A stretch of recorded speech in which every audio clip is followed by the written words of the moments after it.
នេះផ្ទាល់គឺមិនជាការចែករង្វាន់គឺជារបៀបដែលយើងធ្វើការ trade spot ដើម្បីធ្វើការបើកកាដូចាប់រង្វាន់យក Rolex អ្នកនេះចង់បាន Rolex អត់ដឹងអ្នកនេះចង់បានទូរស័ព្ទដៃឬក៏លុយរហូតដល់ជិត 100k ដុល្លារជាងច្រើនខ្លាំងមែនទែនអាហ្នឹងគឺអត់មាន limit ដូចរាល់ដងទេរាល់ដងគឺ campaign នីមួយៗឬក៏ platform មួយៗមាន limit កំណត់អីចឹងតែឥឡូវនេះគឺអត់ដែនកំណត់មានន័យថាយើងចូលរួមដោយសេរីណាម្នាក់ក៏អាចធ្វើការចូលរួមសងតំណាង free លេងឲ្យក៏ថ្លៃហើយមានខាត់បងអីទេខ្ញុំគិតថាអ្នកនេះគួរតែចូលរួមព្រោះវាងាយស្រួលហើយវាបាន fund ទាំងអស់នេះហើយហើយវាចាប់ដូចជា lucky draw ផ្សេងៗទៀតអញ្ចឹងយើងអត់មានខាត់បងទេលុយយើងនៅតែដែរគ្រាន់យើងធ្វើការទិញលក់ដើម្បីធ្វើការចូល campaign នឹងបានហើយបើកកាដូទៅហេយើងបានលុយមែនតើហើយកម្មវិធីនោះគឺមានរយៈពេលប្រហែលជា10ថ្ងៃឬក៏ឥឡូវអញនិយាយបានថាមកមើលវីដេអូថ្ងៃនេះគឺសល់9ថ្ងៃទៀតទេអ្នកនេះអាចចូលពេលណាក៏បានដែ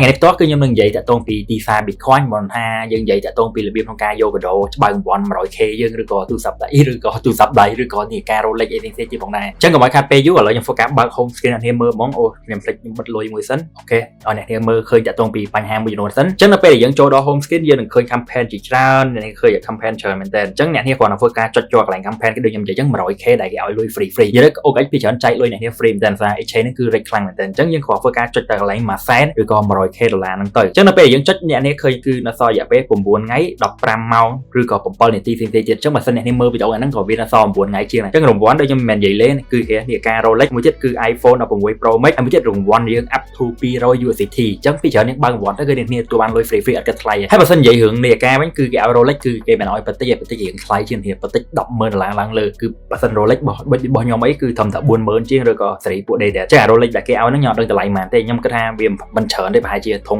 10,000 ជាងឬក៏ $20,000 ជាងពួកអាសេរីដូចជា GMT ឬក៏អីផ្សេងៗអញ្ចឹងឬក៏ Day ចាស់ឬក៏អីផ្សេងៗតែសម្រាប់ពួកដូច Day របស់ខ្ញុំនេះគឺវារៀងថ្លៃអញ្ចឹងតែគេអត់ឲ្យអញ្ចឹងវាឲ្យពួកអាសេរីដូចខ្ញុំនិយាយអញ្ចឹង GMT អីផ្សេងៗទៀតអញ្ចឹងហើយទូរស័ព្ទដៃ iPhone 16 Pro Max ហើយមួយទៀតលុយ USDT គឺច្រើនខ្លាំងមែនតើរហូតដល់ 2000 up plus មែនតើហើយទៅពី campaign នេះខ្ញុំនឹងបរៀនអ្នកនេះពីរបៀបក្នុងការ trade spot នៅក្នុង OKX ផងដែរគឺទិញលក់ដល់ងាយស្រួលហើយអត់ខាតបង់ទេនិយាយទៅ easy money មែនតើអញ្ចឹងគាត់យើងចូលក្នុងហ្នឹងយើងអូសមកក្រោមគេអ្នកនេះឃើញគឺវាមានដូចជា market អញ្ចឹងបើសិនយើង trade ដូចជារហូតដល់ $10,000 ឬក៏ trading volume រហូតដល់ $10,000 គឺយើងអាចបើកកាដូមួយបានហើយទីមួយយើងអាចធ្វើការ trade ដូចជា $10,000 អញ្ចឹងអ្នកដែលគាត់មាន fund តិចក៏គាត់អាចធ្វើការចូលរួមគ្រាន់តែយើងធ្វើការទិញលក់រៀងច្រើនតិច $10,000 ហ្នឹងគឺមានន័យថាមិនមែនយើងមានលុយ $10,000 យើងចូលទិញបានយើងមាន $100 ក៏បាន $1,000 ក៏បានក៏យើងអាចធ្វើការចូលទៅបើកប្រអប់ហ្នឹងដើម្បីអត់គិតថ្លៃ free មែនតើឥឡូវខ្ញុំបញ្យល់សិនចាំតិចទៀតខ្ញុំបញ្យល់អ្នកនេះពីរបៀបក្នុងការបង្កើនលុយយើងដូចជា $100 ឲ្យទៅជា $10,000 trading volume ដែរទិញលក់កុំឲ្យខាតបង់អីផ្សេងៗទៀតផងដែរទីមួយគឺ $10,000 គឺយើងបើកបានមកប្រអប់ទៅមកប្រអប់វា hand random ដូចជានាឡិកាយ៉ាទូរស័ព្ទដៃឬក៏ USDT ផងដែរតែខ្ញុំភាគច្រើនគឺ USDT នឹងគេឲ្យគ្រាន់តែវាឲ្យតិចឬក៏ច្រើនអញ្ចឹងទី2ឬគ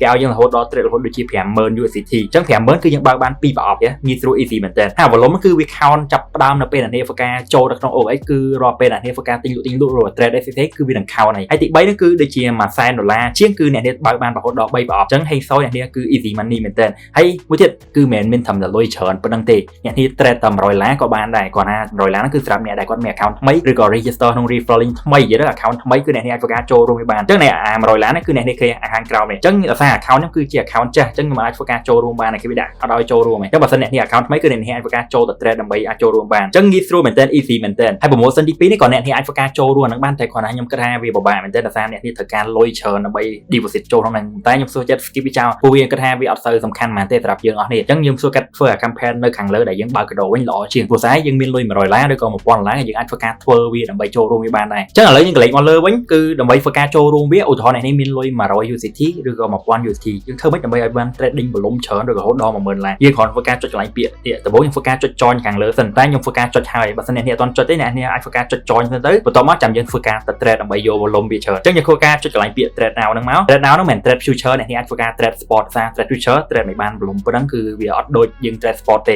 បើ trade spot យើងអាចធ្វើការទិញលក់គឺអញ្ចឹងទៅ volume យើងកាន់តែកើនឡើងច្រើនមែនតើអញ្ចឹងនៅពេលដែលយើងចូលទៅក្នុង future បន្ទាប់មកយើងធ្វើការ trade ដូចជាខ្ញុំ recommend អ្នកធ្វើការ trade stable coin កុំធ្វើការ trade ដូចជា BNB ឬក៏ BTC ឬក៏អ្នកនេះ trade កាក់ផ្សេងៗព្រោះវាអាចពេលយើងកំពុងធ្វើហ្នឹងកាក់វាកំពុងចុះគឺយើងអាចធ្វើការខាតផ្សេងៗទៀតផងដែរអញ្ចឹងយើងគ្រាន់តែធ្វើការចូលដល់កន្លែង search យើងវាយពី USDC ដោយសារយើង trade stable coin វិញមកអញ្ចឹងនៅពេលយើងចូលដល់កន្លែង stable coin ឧទាហរណ៍អ្នកនេះមាន 100 USDT ត្រូវអញ្ចឹងយើងធ្វើការទិញ 100 USDT យើងធ្វើការទិញវាទៅទិញ buy USDC ទិញហើយ ពេលយើងចុច buy ហើយយើងចុច confirm មួយទៅបន្ទាប់យើងបាន USDT ហើយយើងយកវាមកលក់វិញពេលដែលយើងលក់ហ្នឹងគឺយើងបាន$100មាន head trading volume យើង100អញ្ចឹងយើងព្យាយាមធ្វើអញ្ចឹងឲ្យច្រើនដងរហូតដល់$10000តែបើសម្រាប់អ្នកដែលគាត់មានដូចជា$1000 USDT ឬអីផ្សេងៗគាត់ខ្ញុំគិតថាងាយស្រួលអាសាអ្នកនេះធ្វើតែ10ដងគឺអ្នកនេះអាចធ្វើការបើកកាដូបានមួយបើសិនអ្នកនេះធ្វើប្រហែលជាតាមចំនួន volume របស់វាប្រហែលចំនួនទៅគឺអ្នកនេះបើកកាដូបានកាន់តែច្រើនដូចវាដាក់នៅក្នុង campaign អញ្ចឹងយើងអាចធ្វើការចូលទៅមើល campaign ស្ដាមទៅដូចជាប្រហែលអ្នកនេះឃើញ$10000គឺអ្នកនេះបើកបាន1កាដូរហូតដល់អ្នកនេះបើកបាន$50000គឺអ្នកនេះបើកបាន2កាដូហើយមួយទៀតគឺ